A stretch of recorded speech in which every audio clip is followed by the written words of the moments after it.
Fallout Equestria, Project Horizons. By Somber. Chapter 9, Stone. There was no talking. There was no smiling. There were only rocks. I was not a smart pony. I'd said it before. Others knew it. I was impulsive. Immature. Reckless. I knew two very smart ponies, though. P21 taught himself to pick locks and hack terminals when he wasn't even supposed to be allowed to read. He somehow convinced duct tape to break just about every rule for fraternization and teach him the skills he'd need to eventually escape from the stable. Morning Glory was a medical technician of the Enclave. She was younger than me, and she was already working for the only ponies who seemed capable of designing anything new.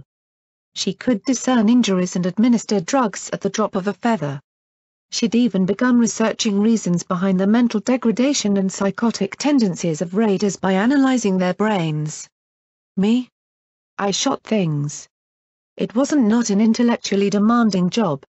In fact, I was pretty sure it was based on one of the top 3 most common skill sets in the wasteland. It involved a steady horn, a wanton disregard for personal injury, and lots of ammunition. And when shooting things was insufficient, I swapped to bashing things with a heavy metal stick. The effectiveness of both methods varied greatly from situation to situation. For instance, when I'd ignored the warnings of a young filly, both proved woefully inadequate in preventing her from being torn in two. So I had come to accept that I was not nor would ever be a smart pony. Thus, when P21 and Glory stated that I was an absolute idiot facing down 5 farm ponies almost unarmed and unarmored, I could only conclude that they were right. When they elaborated that I should have involved them because my safety mattered to them, I likewise could only assume that they knew something I didn't. There was just one catch. It seemed that with 2 events I had somehow ended up with a rather gargantuan bounty on my head. The simple act of cutting my head and pip buck off and presenting them to one reaper named Deus would earn a staggering amount of wealth. Capturing me alive would double that amount, presumably so that Deus could take his time torturing me and violating my anus. He was that kind of pony. P21 would have me kill any and all would be bounty claimants. By attempting to take my life, he assured me, they'd forfeited theirs. Eye for an eye. Hoof for a hoof. Every pony ending up blind and lame. I couldn't do it. Those 5 ponies weren't Deus. They weren't monsters. They had a need for the money, same as any pony. I could have killed them easily. Playing it back in my head, it wouldn't have taken much. They'd hoped to take me unawares and alone. A lucky shot in the night. Was I wrong to let them live? Morning Glory was put out with me for quite another reason. In facing said threats alone, I had somehow violated one of the tenets of friendship. One of us faced a threat, we all faced it. That was apparently a rule of friendship.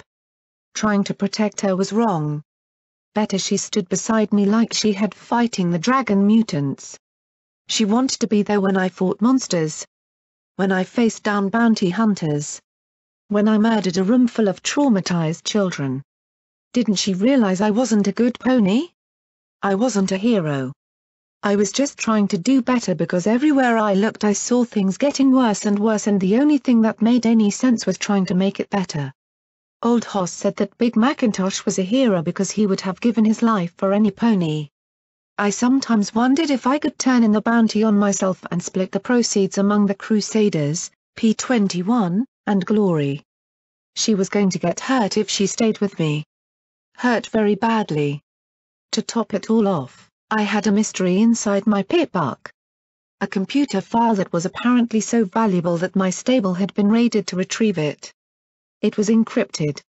Finding out just what it was supposed to do was going to be likewise very expensive. Yet it was the only reliable chance I had short of trusting the Enclave, which I wasn't ready to do. At the moment, though, none of that mattered a damn as I sat in detention in a classroom on the 2nd floor of the Rooshoof Academy Library building with P21, Glory, and the Crusaders. We'd found the academy under lockdown.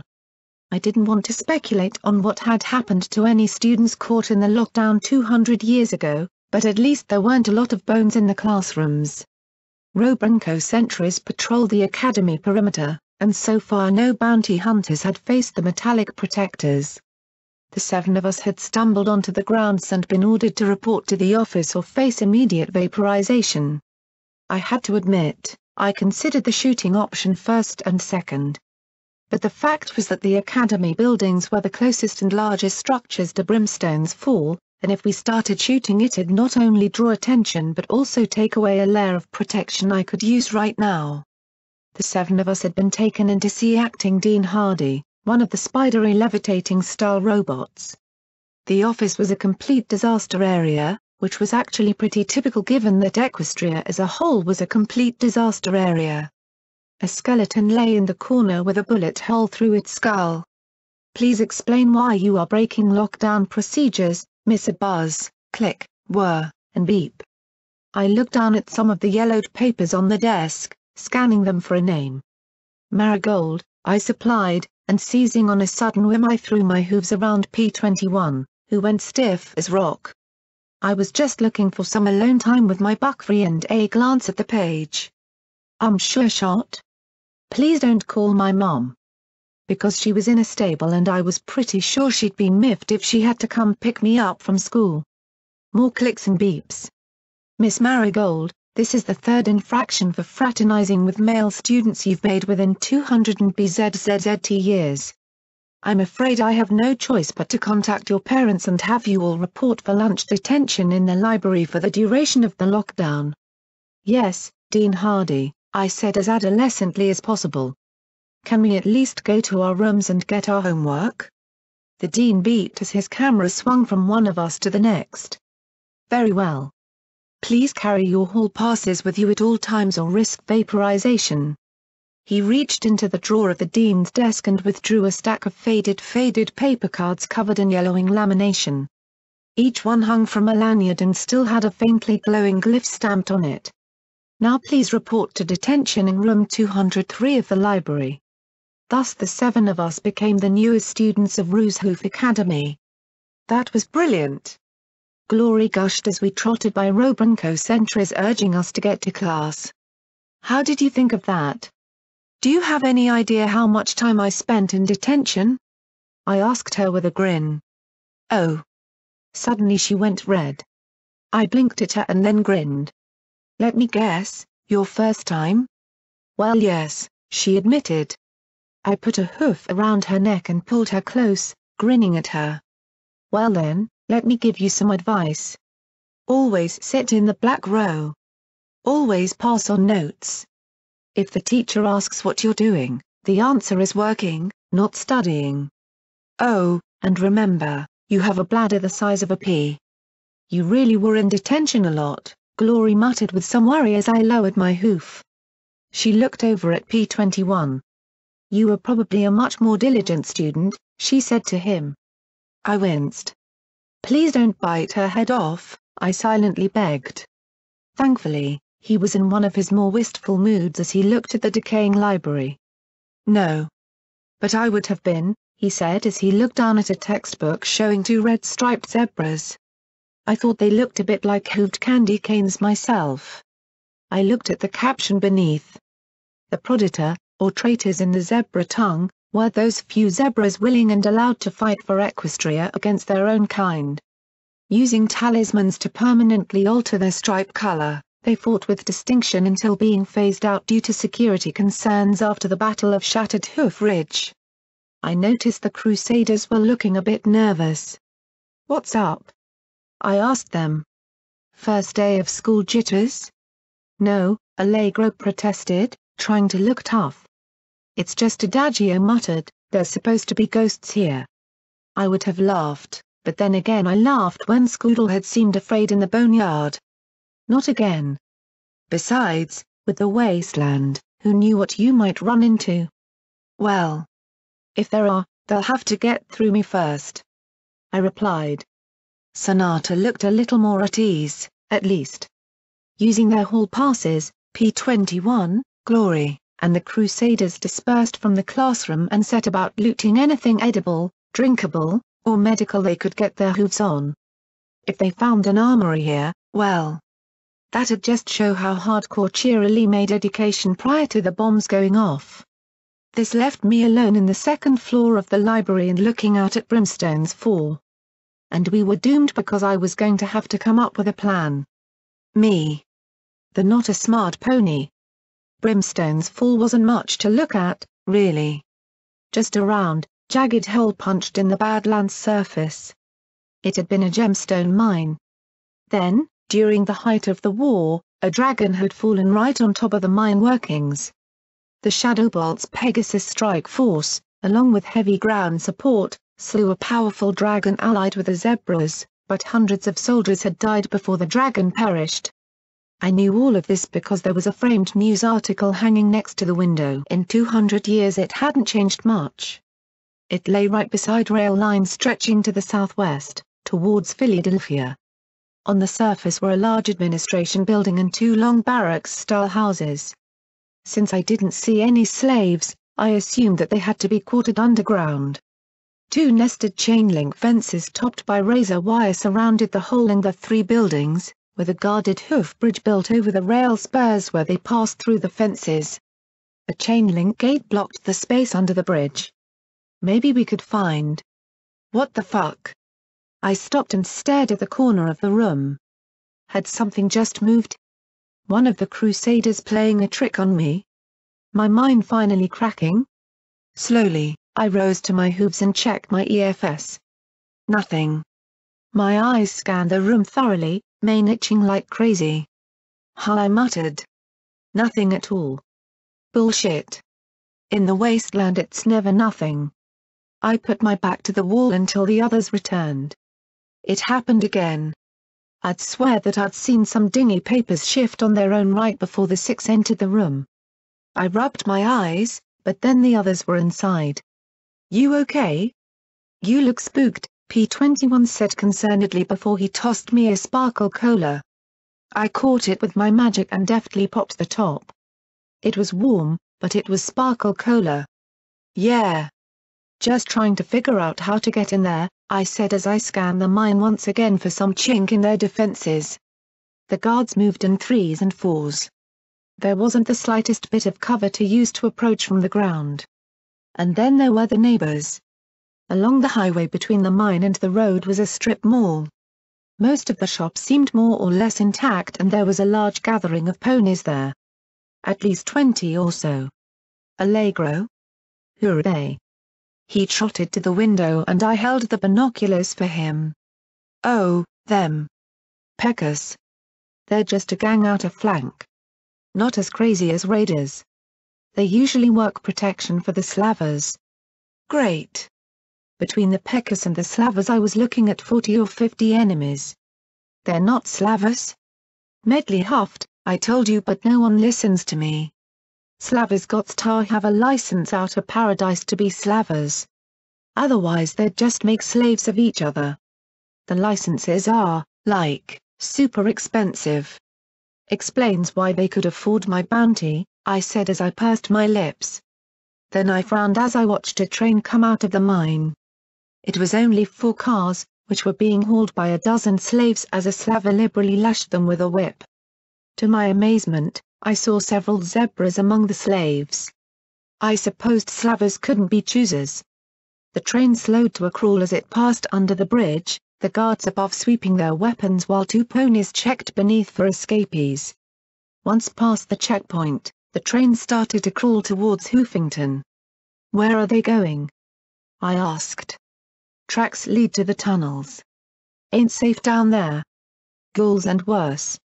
Not sure where they go past that, Allegro said with his own curious frown. I chewed on a hoof as I looked down at the strip mall again. If I attacked the mine, then the Peckers would reinforce the Slaver guards. If I attacked the Peckers and lived, then the mine would be alert. I looked from pony to pony. They all wore cowpony hats and leather jackets with some twister or tornado patch on the back. Better yet, this gang was co-ed. I smirked. Hey, P21.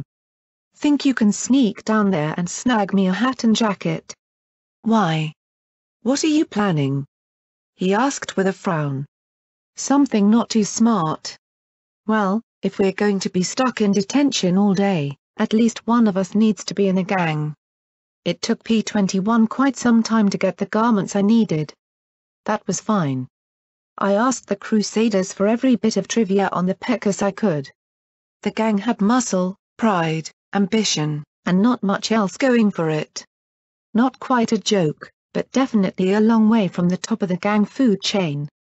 The sun was just starting to set when the train returned.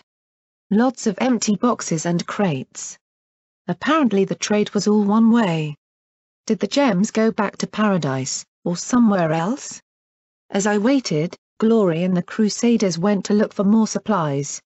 That left me alone with my thoughts. The plan wasn't quite together yet. I wanted the Slavers out of operation, but niggling questions kept popping up. What would stop another band from returning to the mines? I could blow the mines, assuming P-21 had the skills and the mine had the dynamite. What about the slaves that had nowhere to go? Sending them to Stockyard was hardly a sure bet, and sending them anywhere else would be making them bait for raiders or more Slavers. And I was not alone. I could feel it. My mane went nuts as I slowly looked around the room once more. I couldn't see anything. I couldn't hear anything. I still didn't think I was alone. I rose to my hooves, looking at the overturned desks, the bookshelves and cubbies. The teacher's desk. The teacher's desk. I trotted over to stand right in front of it with a small frown. My horn glowed as I shoved the large desk back against the wall as hard as I could. Something shimmered faintly as hooves clattered on the teacher's desktop. Then a long, thin rifle barrel appeared from thin air, pressing right against my forehead. This close, I could make out the faintest of blurs in the air. Hey! You've had hours to shoot me in the back. So what's up? No response, and that rifle continued to press just underneath my horn. I didn't blink, and somehow I doubted they did either. Then there was a blue flash and a shimmering grey cloak appeared draped around a lithe equine. A lithe striped equine. He reached up with a hoof and brushed the hood of his cloak back to look down at me with deep azure eyes. I had to admit I was impressed and scared out of my gourd at the same time. I also didn't dare show it with a rifle to my head. He held it in his forelegs in the strangest way I'd ever imagined, yet without the slightest bit of strain, his mouth resting lightly on the trigger. I wasn't sure how he avoided falling on his face, balancing on just his back legs. "Blackjack," I said, gesturing to myself. "And I really hope I don't have to talk slow 'cause then I'll really look dumb," I added. His voice was just as soft as P-21 on his surly days. "Lancer. Name? Occupation? Hobby? Okay, Lancer. Like I said. I don't think you want to kill me. I'd rather not kill you." "Liar," he said quietly. "All ponies do. It is what you live for. Of all the shit going on in my life, you're telling me I'm going to get killed over a war that was over 2 centuries ago? The war is not over. The remnant persists," he answered. "Right," I groaned as I folded my hooves on the desktop, rested my chin on them, and closed my eyes with a sigh. Who is holding a rifle to whose head? Who pushed a desk rather than firing a gun? I don't want to fight you. Particularly since he could turn invisible and had a rifle longer than my body pressed to my noggin. Those were pretty impressive liabilities to overcome. I was taking a good long look at that weapon while trying not to go cross-eyed. "You're going to make me do something stupid, aren't you, Lancer?" The sound of Glory and the Crusaders, and possibly P-21 as well, returning made his eyes dart to the door. "Yup, time for stupid." My horn flashed as I deftly depressed what I prayed was the magazine eject while my magic ratcheted back the bolt and ejected the round in the chamber. Then I caught the shell with my magic and beamed him right in the face with the heavy bullet. My hooves on the desk shot out and yanked his rear hooves out from under him. He recovered quickly. Damn, didn't he though? He flipped through the air, catching the fallen magazine in his hoof and slamming it back into the weapon as he landed on all 4 hooves. The rifle lay along his back, his tail curling around the trigger as he sighted along the underside of the rifle. Then he felt the barrel of my shotgun press against the underside of his chin and his eye glanced down at the glowing weapon. "I do not want to kill you," I said quietly. "But I would, and damn him if he forced me to use P-21's universal counterattack policy from here on." Lancer slowly pointed the rifle away, looking surprised for a moment. I took my gun off him. As Glory's hooves reached a door I said loudly, "I have company, Glory. Please don't spook him. He's very good with the rifle." Glory frowned as she poked her head around the door. "Oh," she said delicately, eyes wide in shock as she laid her eyes on Lancer. Slowly he backed up, keeping his rifle roughly between the two of us. And oh, the Crusaders immediately took cover. "Right. So. Like I said. I don't want to kill you. I'm pretty sure you don't want to kill me." I looked out the window and gestured to the mine with my head. "In fact, I bet you're here for the same reason I am, free the slaves?" He didn't nod. He didn't smile. He didn't blink. I covered my face with my hooves, groaning, "Ugh. Would you just trust me?" "I would not be opposed to seeing my people return to freedom," he finally answered. "Progress. Progress is good. Okay. So. I'm trying to get a plan together. A zebra with a gun like that would fit in very nicely." I had no clue how, but I wanted to know if he'd cooperate at all. "Do you serve the stars?" he asked me bluntly. "Huh? I've never even seen the stars with my own eyes. Or the moon. Or the sun. All I've ever seen of the sky is that." I pointed out the window at the cloud layer. "Then who do you serve?" As calmly as he said it, I was pretty sure that my answer might lead to me getting shot soon. I really did not want to get shot by that rifle. Of all the ponies in the wasteland, you had to ask me a philosophical question? "You should know that I'm something of an idiot," I said, hoping for a reaction. A laugh? A smile? Nothing. Great. I sighed, closing my eyes. "I don't know if there's a who anymore, but I guess I serve a what, doing better, making things better," I said as I looked at him. "If that's not good enough or specific enough then I'm sorry. I didn't know there was going to be an oral exam today." He straightened, and I relaxed as he sat and directed his rifle at the ceiling. "It is sufficient," he said calmly. "How do you plan on freeing the slaves?" "Well, that depends on if P-21 had any luck shopping," I said as I leaned over to look past Gloria at the blue pony, who looked positively stunned at the sight of a zebra in our detention room. I hadn't seen his eyes so big since Prince Splendid. I smiled at him. "Hey. P-21? This is Lancer. He's been very nice to not shoot me. Please be nice back." He set down a jacket and a beaten cowpony hat, and some boots. "Oh. I'll try." And he did. He actually managed to smile. Hey." Lancer did not respond. Apparently zebras had a stoicism thing. At least Lancer certainly did.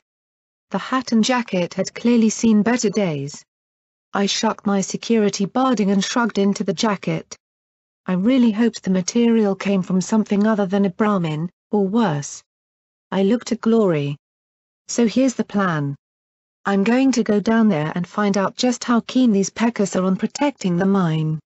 If things go bad, I'd like you on the roof of that building at the end. If I have to bolt, some covering fire would be great. You realize that the Pecos wouldn't blink at killing you for the bounty, right?" P-21 asked. I heard them talking. Apparently the only thing keeping them from running off looking for you is their deal with the mine. I could use that as a plan B if I had to. I figured as much, but if their leader's smart, I might be able to give them a better long-term arrangement. I had to saw the back of one of the boots apart to get it to fit over my pit buck. Fortunately, Glory had some duct tape that closed it up. Hey, in the wasteland, beggars couldn't be choosers. I unzipped the duffel bag. "Okay. Alcohol, Booze, cigarettes if you picked them up anywhere, put them in here. I'm going to need to make myself pretty popular on short notice. P21 and Glory went through their saddlebags and produced a fair enough amount of the things I'd asked for. Where'd you find all that? I asked as I looked at the half-empty bottles of scotch and cartons of cigarettes. Teacher's Lounge, P21 replied, not quite taking his eyes off Lancer in the corner. Figures. Okay. It's getting dark. I'll start down now. If you see me running, do what you can to keep them off me, I said to Glory. The grey Pegasus beamed brightly and nodded once. P21 nodded as well. Lancer just stared. I set my bag across my shoulders and floated up my shotgun as I headed for the stairs down. Blackjack, hissed Sonata from the filly's bathroom, her eyes wide as she glanced through the door at Lancer. You shouldn't trust him, she warned. Why? Because he's a zebra? I asked with a little half-smile. He's a bad zebra. The remnants they do terrible things, Blackjack, the filly said as she shivered. We can't stay here. Soon as we can, we're gonna run. Robots won't chase us far if they catch us at all. But where will you go? We got a place over near Chapel. We'll head there. She pointed with a hoof along the railroad tracks. I glanced back at Lancer again as he looked coolly down at the textbook I'd glanced at earlier before kicking it aside. Maybe she was right, but I needed all the help I could get. Okay, Sonata. I'll remember what you said. I stepped back and let her run down the hall towards the stairs. The other three peeled out of their hiding places to follow her. Great. And now my mane was itching again. I was not a smart pony. For example, none of my plans were completely pulled together. There were little gaps here and there that I had to fill in on the fly. Actually, if you looked at all my plans, that's how they generally ran. Nice strings of improvisation piecing together a tiny bit of solid reasoning. This plan was simple: send the Peckers off on a wild pasprite hunt to the north. It wasn't always just because my brain was being lazy, though. Sometimes, it was because that no matter how well you plan, you'll always hit that point where everything falls apart. For instance, I wasn't even halfway to the strip mall before cyberpony started shooting. Again, it wasn't me. And again, it wasn't at me. The fact that cyberpony was shooting this close to me, though, certainly put the nice and simple plan behind determining just what was going on. My EFS gave me one clue, a big red bar and 2 amber non-hostiles. I put my rump in gear as I raced across the scrubland towards the shooting. Escaped slaves? The Crusaders in trouble? Nope. Rad Scorpion, one every bit as large as the monster that had nearly eaten Glory and me in the gravel pit. 2 ponies tried to return fire with a lever-action rifle and a revolver, but in the twilight their accuracy was at a huge disadvantage. Me? I had enough radiation in me that I knew exactly what I was aiming at. Yeah! I shouted as I raced towards the scene. Just in time too. As I got close, the monster knocked one of the ponies down with a swipe of a huge claw. Here! Here! Come here! I didn't even bother with buckshot, loading slugs on the fly. The heavy shot battered and splattered its many eyes as I fired into its front as fast as I could. Its heavy pincers snapped at me as I moved, but in the minimal armor of the Pecker's outfit I was able to leap aside while blasting it again with a shotgun. I laughed like a maniac. Anything to keep its attention on me and off the fallen pony. The other, the unicorn with the lever action, wasted no time picking her shots. The magnum rounds fired by her rifle were almost as effective as my own slugs. With 2 targets so close, the Rad Scorpion stung at one of us and pinched at the other. Finally, my luck worked out and a slug obliterated its skull. It collapsed into a twitching heap. Tumbleweed. You stung? The unicorn asked as she rushed to her fallen friend. The earth pony curled up in a ball, shaking. Shit. Damn it. I knew exactly how that felt. I got something for that, I said as I opened the duffel bag and pulled out some of Glory's anti-venom. I jammed it into the poison pony's flank and pushed the plunger. She shook a little bit longer, then relaxed a touch. Anti-venom. Never leave home without it. Thanks. How you managed to dance around the critter I'll never know. Can't see my hoof in front of my face, she complained as she searched around. I pushed the mirrored glasses a little further up my muzzle as I checked the earth pony's breathing. She seemed like she was doing better. What are you doing out here? I asked. Before they could answer, a spotlight from one of the towers on the fence lit up and washed us in its harsh yellow glare. A voice over a loudspeaker said, in mock sympathy, AWWW. I shouldn't have bet on the score. There was laughter, and then the voice warned, get back to your hole, peckers. A bullet smacked into the dirt at our hooves. They were in range? I marveled, and then seethed. Assholes. You must be new. Fresh out of flank? She asked as we helped her friend get to her hooves and walked her away from the tower. Yeah.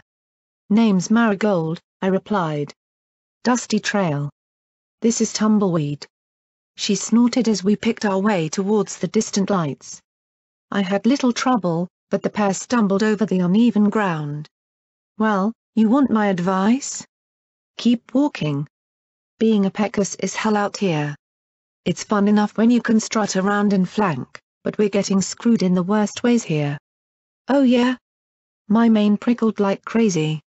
How so? You just saw it. Sidewinder's got his protection racket, but he gets the caps and we get left out here for weeks. We're supposed to deal with the trouble, but all we really get is bashed around by those bastards at the mine, the critters in the waste, and any slaver looking to up their quota. The strip mall had to be getting its power from somewhere, as neon light poured into the crack parking lot. It wasn't a town, per se. I couldn't see ponies raising families here. It seemed more like a glorified hangout for the peckers. One large shop bore flickering red neon letters, Peckers Bill's Western Wear. The other was a bar named Twisters.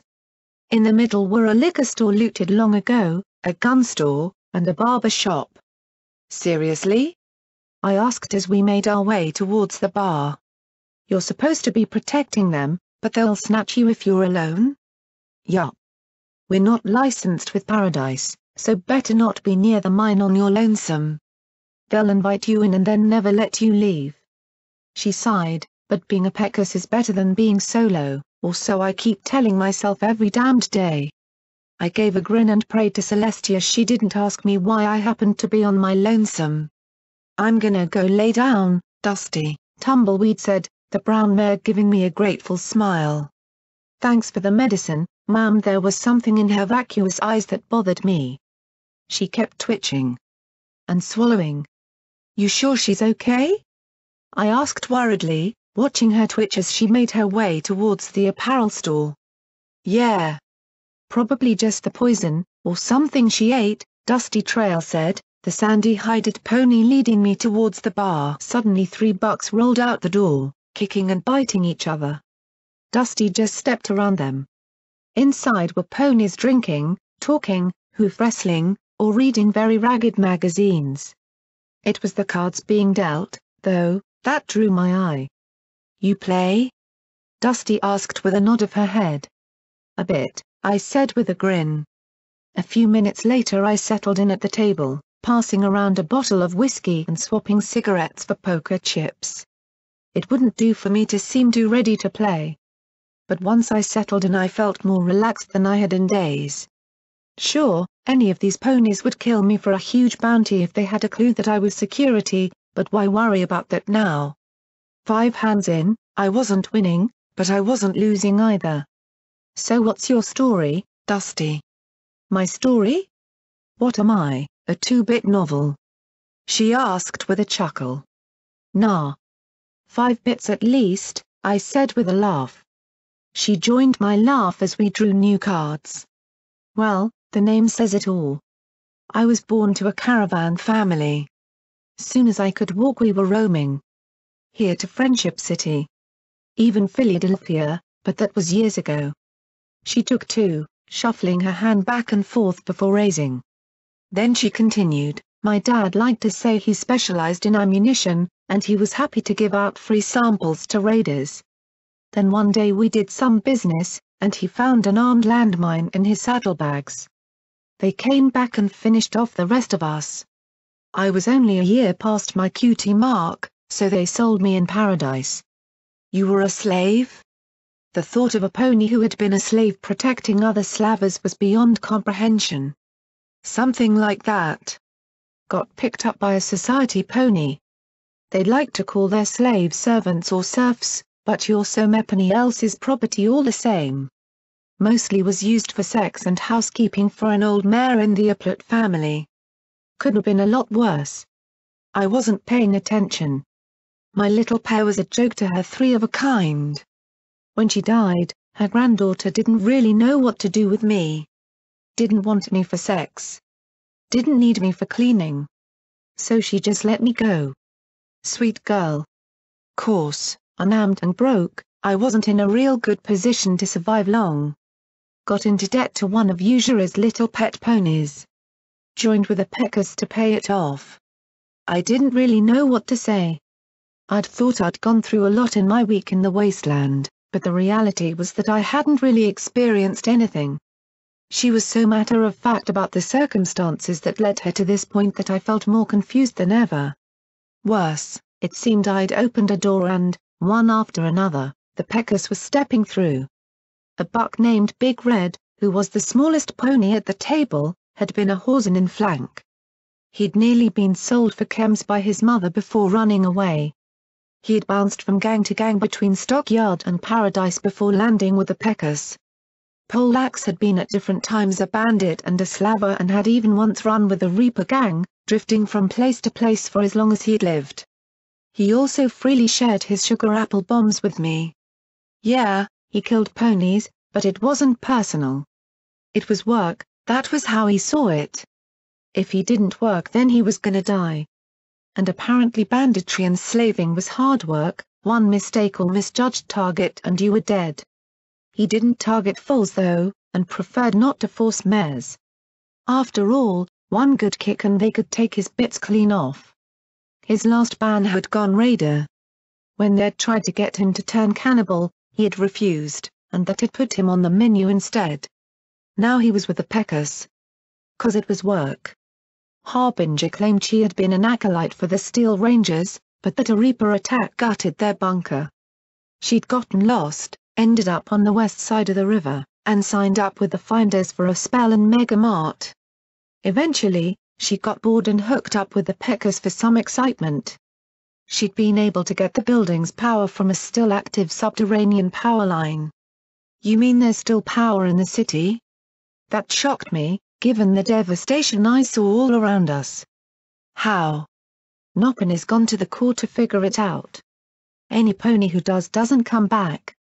The Collegiate thinks the spark turbines in the Hoofington dams are providing power, but the controls are all wonked. Or maybe there's some power plant in the Badlands sending juice to the core," Harbinger said as she checked her cards. "But yeah. They buried all kinds of stuff underground. Folks might not realize it, but Hoofington's a fucking fortress. The whole city was designed by the best minds at the MWT in stable tech. The Zebras seemed so dead set on destroying the city that they had to. At the end of the war, Hoofington was getting attacked by the hour. Zebras wanted it bad, but they never took it," she explained as she drew 4 cards with a soft hiss of disappointment. "Now the underground is ghoul territory, and worse. Drives the Steel Rangers crazy, not being able to get at all the tech buried down there." "So, which stable did you grow up in, Marigold?" Dusty asked me with a grin, just as I took a pull off the whiskey bottle. I choked, stinging alcohol burning in my sinuses.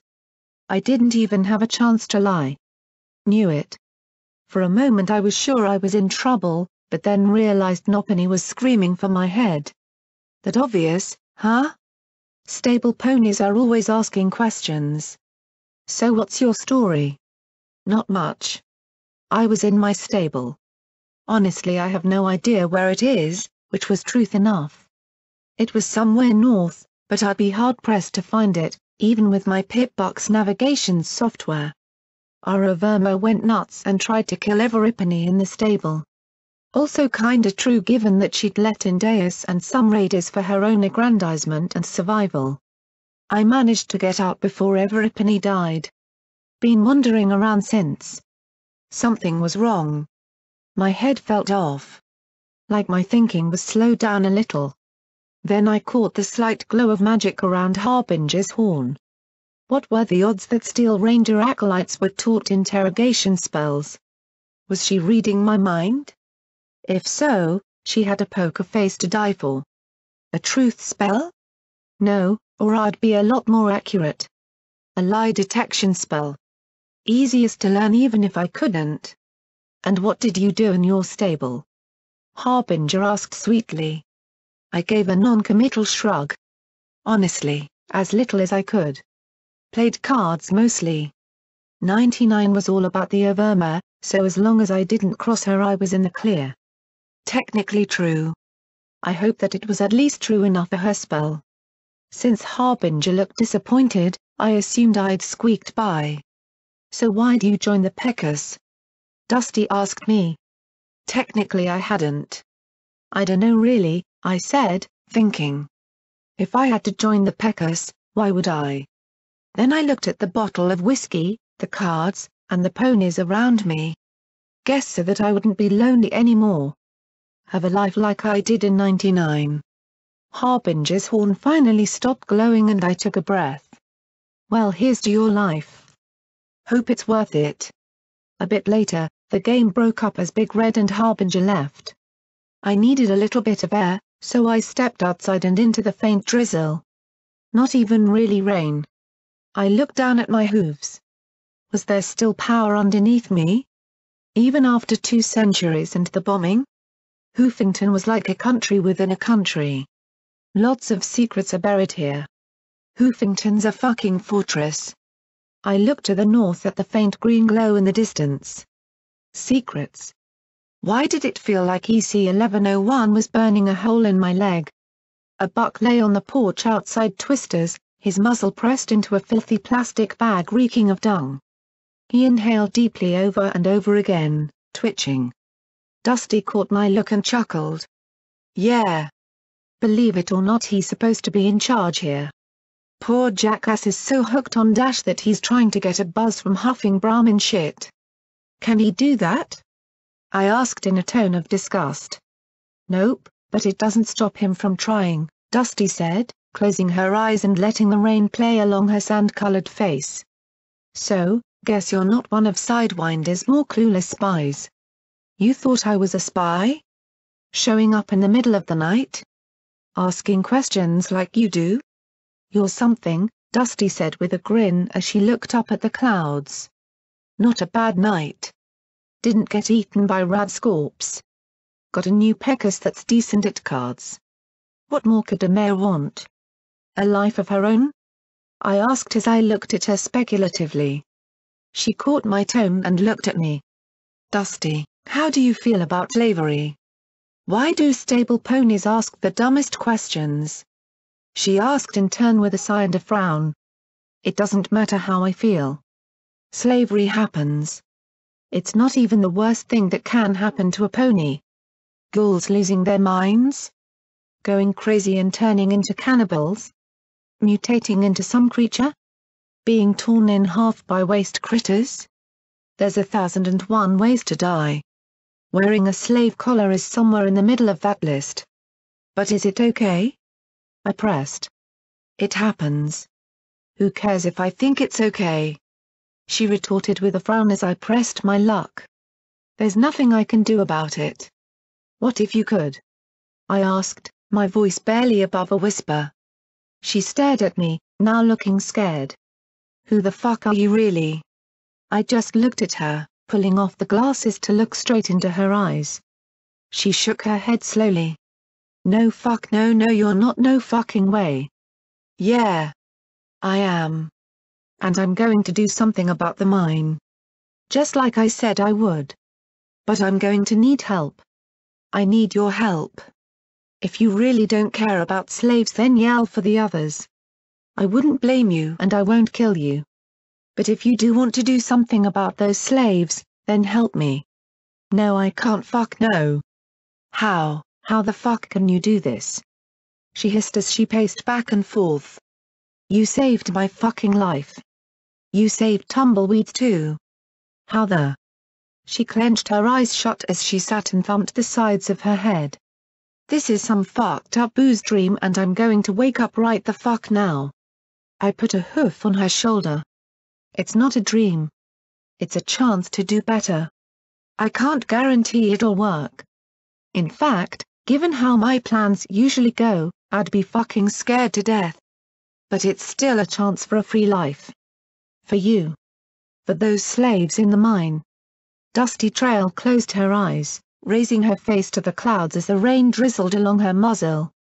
Finally she pulled off her hat and sighed as she glared at me. Fuck. The strip mall rang with shouts and cries as the Peckers scrambled to their hooves. Security had breached their defenses, shared their liquor, bypassed their interrogation attempts, and basically pissed an ever-rip in his faces. Now the night was filled with cries for the 100,000 bottle-cap Mare's head and they scattered to the north and east in a vengeful frenzy. A lone spotlight opened up and swept across the empty buildings in an almost forlorn fashion, as if stung there'd been a party and they couldn't attend. There was such a rush for vengeance and money by those certain that security was off east towards flank that nobody thought to check along the railroad tracks just north of the ruined little strip mall. The sound of the nighttime drizzle, now punctuated by the occasional shout and gunshot, gave way to the grinding of rusty wheels on rusty metal and the snap of a whip on sweaty ponies' backs. The incoming train rattled and banged its way towards the mine, the sound of the pulling slaves' hooves loud on the track, until the cry of rocks filled the air and the pullers began stumbling. The whipmaster immediately grabbed a wheel next to her seat with her magic and spun it as fast as she could. Rusty squeals filled the night air. Move them, you worthless slugs. Move them. The brakes were released, and the rail cars began crawling slowly along as the lead bucks shoved the rocks off the tracks and the rest continued to pull the empty flat cars forward. With only a few hundred yards to the mine spur, there was no time to build up their earlier momentum, and the cars crept slowly past the tumbled stones on the track and onto the spur. The gate on the incoming track opened and the cars began to pass under the bridge, spotlights slowly sweeping back and forth over the cars and across the interior field of the yard. One or two guards gave a cursory glance underneath the flit cars, but the hard magical glare of the spotlights ruined any night vision they may have had. Once the train came to a stop, half the guards detached the slave ponies while the rest headed to the two long barracks, glad for a night's rest. Apparently 3 trips in one day was exceptionally productive for them. Some of the spotlights winked out. Others turned back towards the wasteland. Carefully, the 4 of us crept out one after another. We moved quickly to the dark administration building. If I were a slave owner, I'd keep the guns as far from my own guards as from my slaves. Just inside the door was a meeting room with 2 bored guards. Lance's rifle made a pair of soft little PFFT noises, and they turned into 2 dead guards.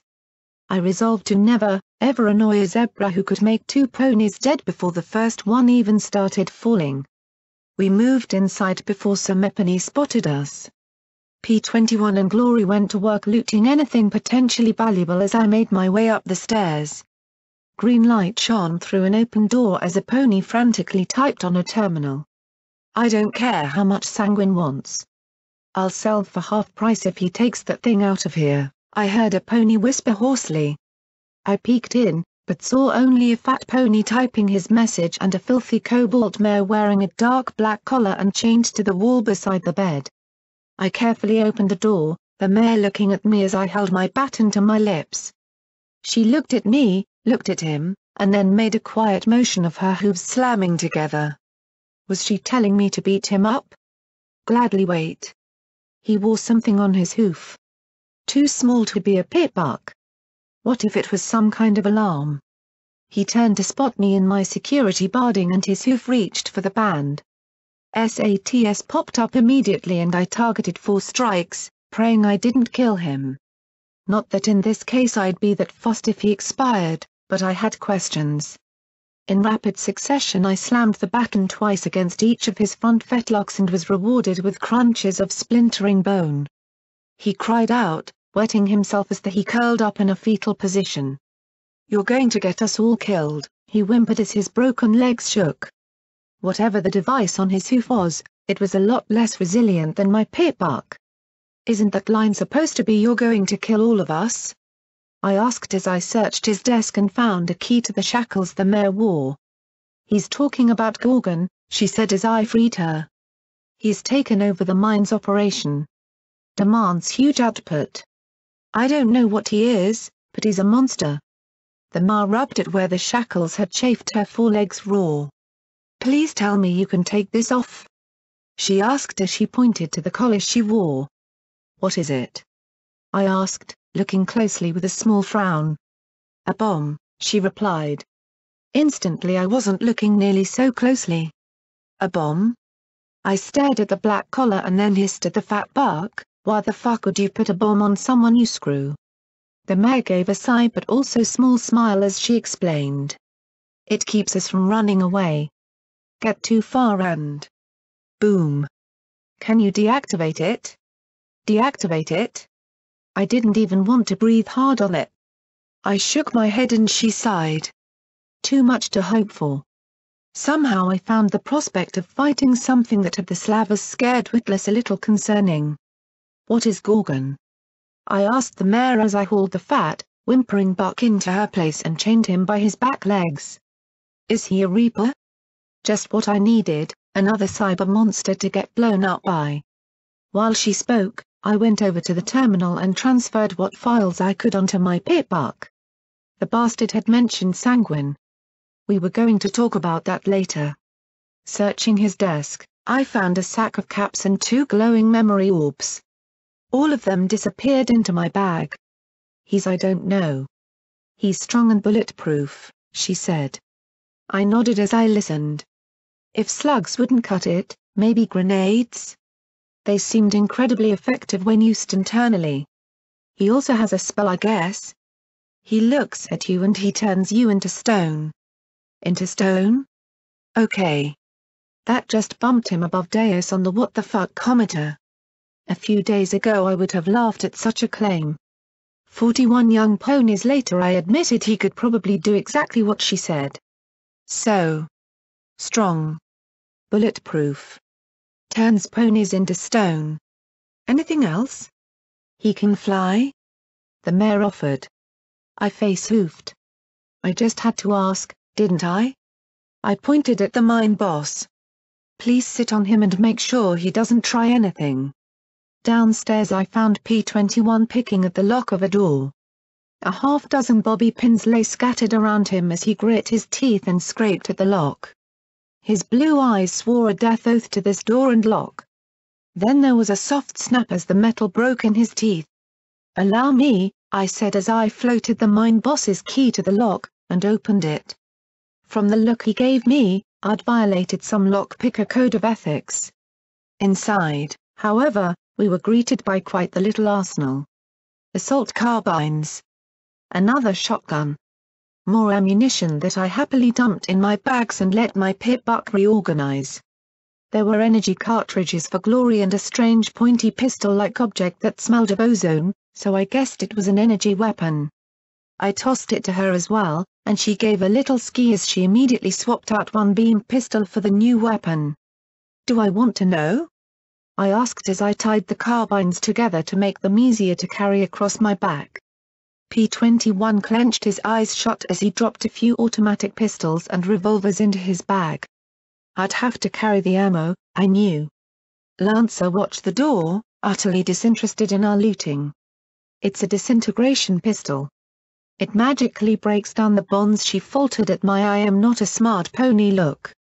"Well, they do much more damage than energy beams. There's a chance it can start a chain reaction that disintegrates things." "Good.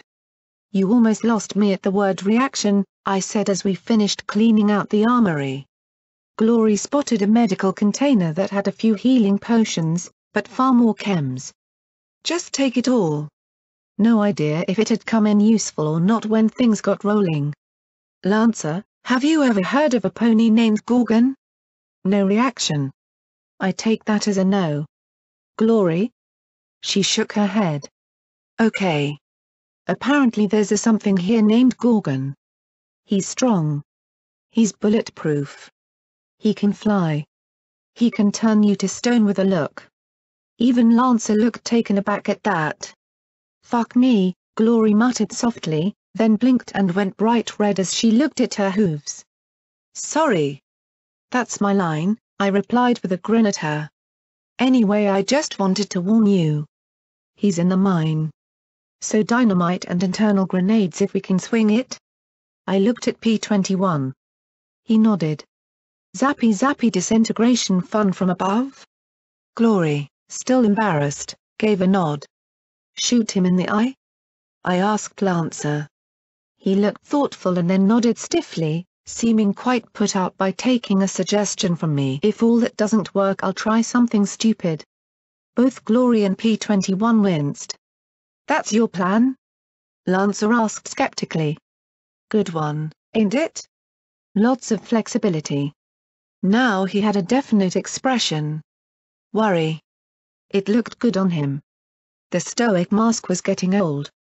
We dragged the bodies into the arsenal and locked them inside, wiped up the blood as well as we could, and then made our way quietly to the mouth of the mine. A barricade had been built across the entrance to the sloping tunnel that led underground. Once again, the mine boss's keys expedited our entrance, much to P-21's chagrin. I passed him the keys once we were inside. Just think of them as really accurate lockpicks. Or I could think of them as keys, he replied sourly as we slipped inside the mine. Cheer up. We're facing a monster. No moral angsting here. He gave me a little smirk. Oh yeah? What if it turns out he was tragically transformed into a monster and wants only to be normal and loved? Oh. I hadn't thought of that. And suddenly the niggling thoughts began to rise up in the back of my mind. Maybe we should talk first but P-21 suddenly stopped smiling as he reached up and turned my head to look at the side of the tunnel. Broken statues, was my first impression. The most horribly accurate pony statues ever carved. Their faces were frozen in expressions of absolute horror and pain. Right. I grabbed those niggling little thoughts, wrapped them in duct tape, and tossed them into the closet. We found a guard station and 4 guards behind a second barricade. The sounds of machinery and grinding rock reverberated in the air, making sneaking almost unnecessary. The lighting must have been abysmal to any pony without mutated eyes. Really, it was more an execution than an attack, with the exception that there was a large red button next to them. I didn't know what that button was connected to. An alarm? A lockdown? Detonate slave collars? I just knew I didn't want to find out just now. Lance's silenced rifle took down the one closest to the button. Glory's draft with red beams from one pistol and slower-moving pink bolts from the other. The remaining guards scrambled for weapons and to hit the alarm, but my buckshot tore into them equally. Nopany reached that button, and thanks to our barrage, Nopany would. P-21 searched through the remains as I stared at the red button on the wall, chewing my hoof. What did it do? Stop staring at the button, Blackjack, P-21 said without looking up. What? I huffed and made a big show of checking my shotgun. When we were ready to move on, I glanced at the button again. Someday alarm? Self-destruct device? Buzzer? Decoration? ARRRGH. My mood now thoroughly ruined by the thought of being transformed into a horrified statue, and thus being prevented from ever discovering the function of the mysterious button, I slogged ahead in the lead, keeping an eye out for.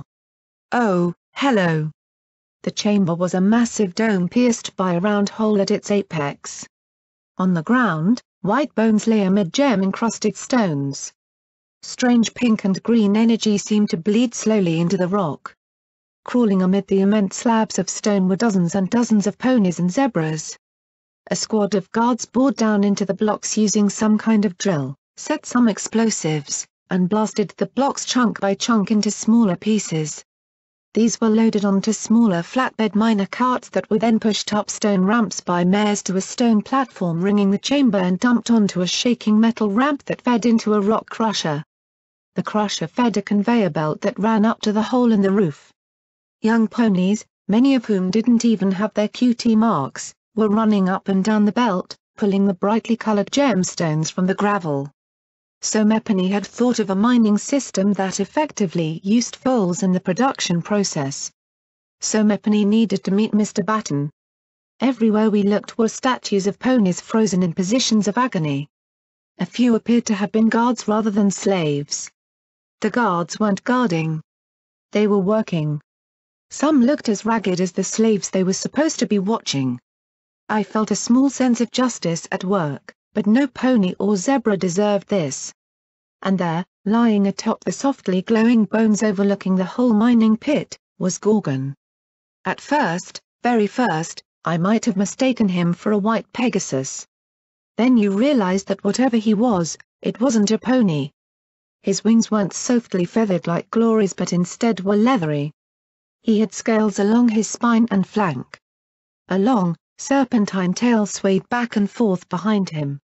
For the first time ever, I saw a pony with eyes that glowed exactly like mine. I knew they did because they were looking right at me. Gorgon rose to his hooves, stretching languidly, first his bleached white wings and then his powerful legs. "Scatter!" I yelled, barely audible over the din of the machinery in the booming cavity. He launched himself into the air as we separated, landing with a thunderous crash where we'd stood moments before. I didn't target him. I simply fired wherever I thought he was and prayed to Celestia I didn't hit Cyberpony else. I stole little glances as I could, dancing around on the broad stone ledge. The ponies up here ran for cover, but the ones below continued working.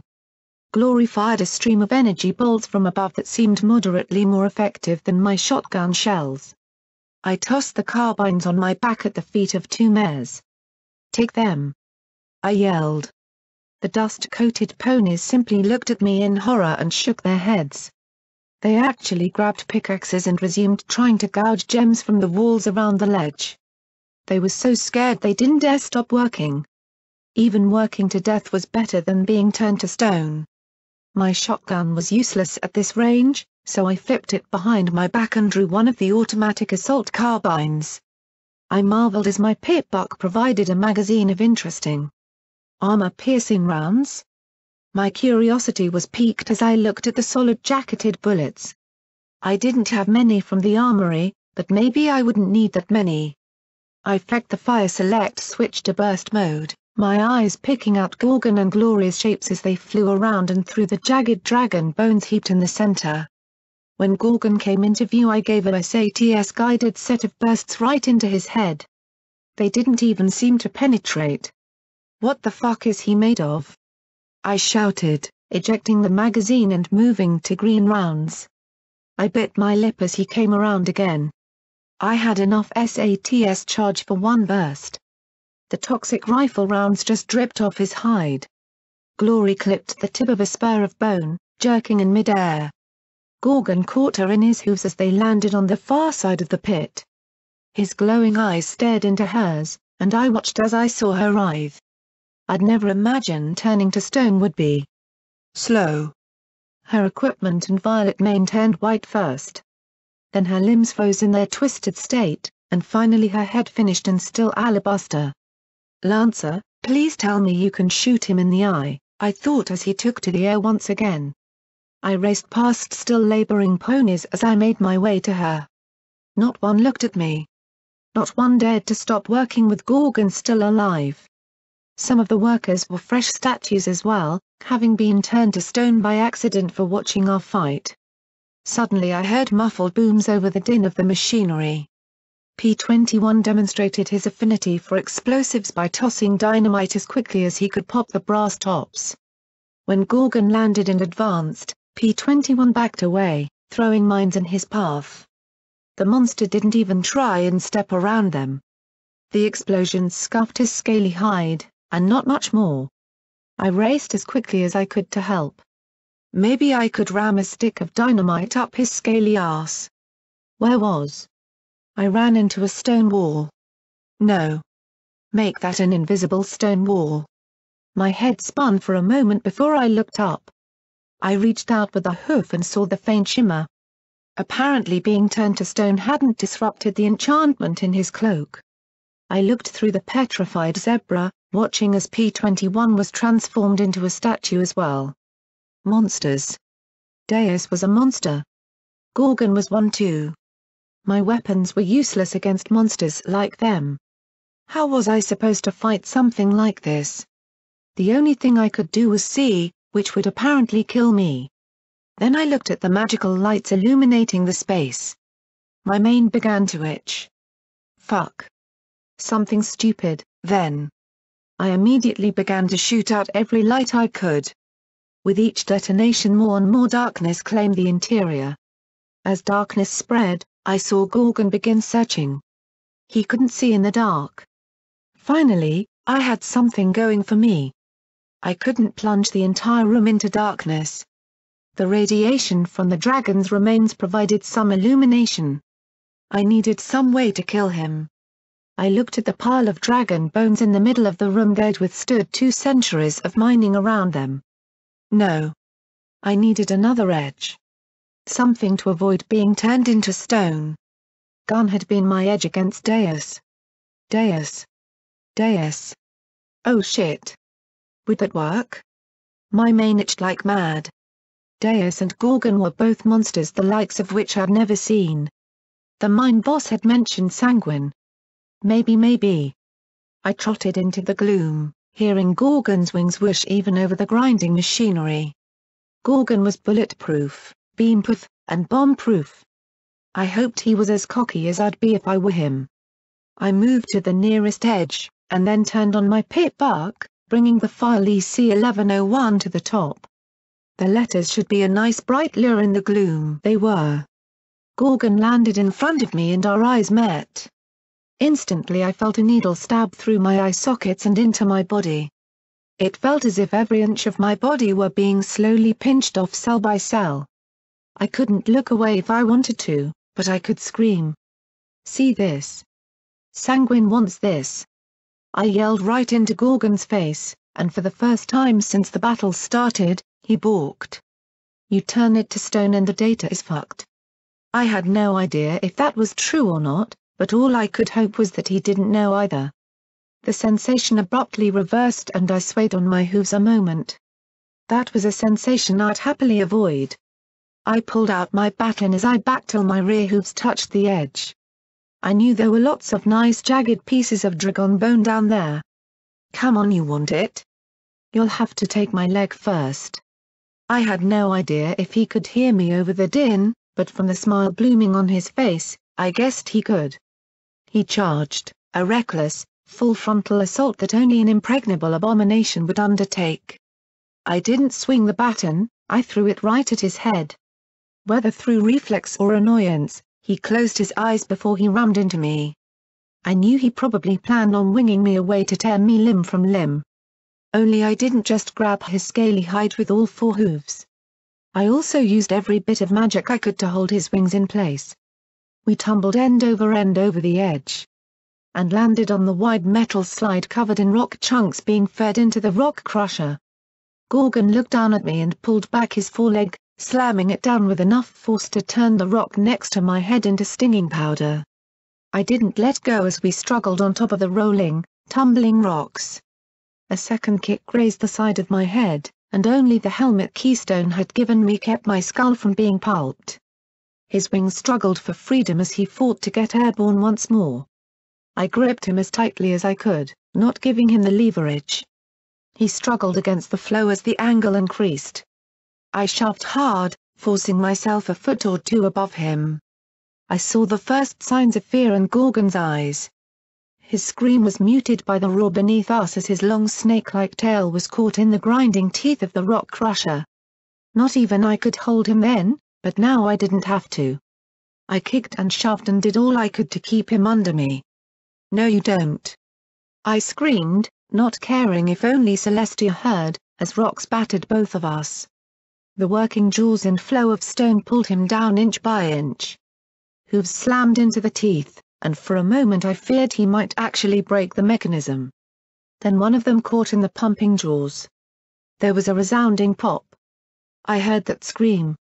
I stomped my hooves into his face, watching as the heavy iron jaws of the rock crusher turned red with muddy pulp. Inch by inch he was fed into the machine, and it was all I could do to keep him beneath me. I clawed up the stream of rock as the poor foals continued their labors, kicking wildly as popping fragments and flailing hooves battered at my barding. Some mechanism within gave a yank and his chest disappeared into the gap. The teeth slammed down with a dry explosion of rips, his mouth opening wide as bloody organs spewed over my legs. The jaws withdrew and Gorgon's glowing eyes stared up at me for one final moment before the jaws slammed shut. His skull was just another rock. Unfortunately, now I struggled to keep out of those jaws myself. I kept imagining a great big red button marked emergency shut off. I hated to admit it, but I was getting tired. All I would need was one rock to pin my leg or crack my head. I wondered if I'd go through as well and these poor bastards would just keep working, never realizing the monster was dead. Then wings beat above me. I felt hooves hook in my barding. I glanced back at the glorious city of morning glory as the Pegasus lifted me from the crusher's feeder and into the air above the work pit. The conveyor belt to the surface was a ribbon of pulped Gorgon. If he regenerates from that, I quit, I said. At least, I hoped I said it. My ears were filled with endless ringing and throbbing. Glory set us down, and I saw that realization of Gorgon's demise had finally spread to the workers. The unicorns were arming themselves with the carbines. The earth ponies took up the revolvers. I looked around for the guard workers, but saw they had had a complete change of heart after being on the receiving end. There were a few lips moving from my friends, my not petrified friends. Indeed, many of the petrified ponies were once more free to move around. Broken stone ponies, though, remained broken stone. The workers used strange hoof signals I didn't understand as we made our way up out of the pit. I enjoyed the sensation of a Med-X painkiller accompanied by a healing potion. I really could have used a sparkle cola, but given how the slaves around us appeared it would have been crude. We reached a barricade and I looked at the bright red button with a parting sigh. We stepped out into the drizzling night. The guards had gathered, looking unsure of what to do when we emerged. Most of the slaves were exhausted. Many had multiple injuries. All of them were hungry. Few were trained in firearms. Some ponies, the guards apparently included, based on how they began rallying, might think that that would put the slaves at a disadvantage against the 20 or so armed, healthy, rested guards that remained. They would be right, except that such a pony had likely never imagined the absolute rage a pony could feel when armed and facing their tormentors. Even then, with the guards outnumbered 3-1, the fight that ensued was vicious. Glory strafed the few snipers that tried to pick off the freed slaves from the towers along the wall. P-21 restrained himself from using explosives. Instead, he raced around the side of the battle, shouting directions and gestures to the slaves to return fire. When bullets ran out, the guns became clubs. Then the Pecos arrived. The 30 or so gang members surged in down the rail line and under the bridge, the gate having been quickly smashed open. The slavers bolstered and readied themselves to put down the uprising once and for all. Across the fighting, my eyes met dusty trails. I couldn't say anything. I couldn't hear anything. I could only hope. The Pecos crashed into the backs of the slavers and took them out in one charging wave. The nasty final moments involved a few desperate hoof-to-hoof fights. Then it was over. Dusty Trail and the other Pecos helped deal with the wounded slaves. Whatever guards had been in the mine, they'd shed their uniforms by now. Any allegiance to the old mine was forsaken. When it was over, I yelled for P-21 to find the pantry to get them fed and Glory to do what she could to help the injured. Dusty Trail directed the Pecos to take positions in the guard towers. There were other things in the wastes to be wary of. I had no idea where Lancer had gone, nor did I know what I would have had him do.